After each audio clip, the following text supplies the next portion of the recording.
Hey guys, today I'm going to tell you how to get latest emojis in iPhone or iPad.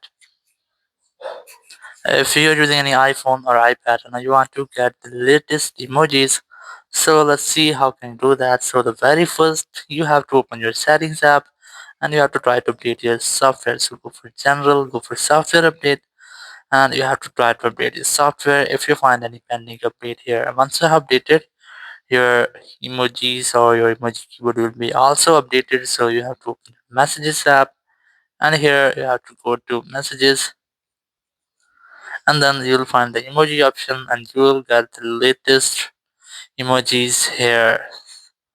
So if this doesn't work for you, you could not find the latest emojis, so you have the second method, so that you just have to open your settings app again, go for general, and you'll find the option of keyboards.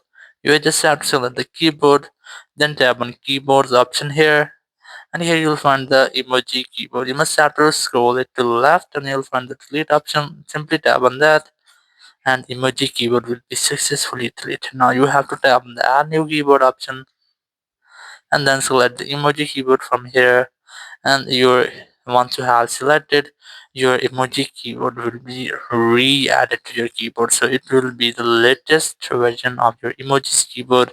So you just have to open up your messages app, and here you'll find the option of emojis, so you'll find new emojis here. So in this way you can easily get latest emojis on your iPhone or iPad. Thank you very much for watching the video. Until next video, bye bye.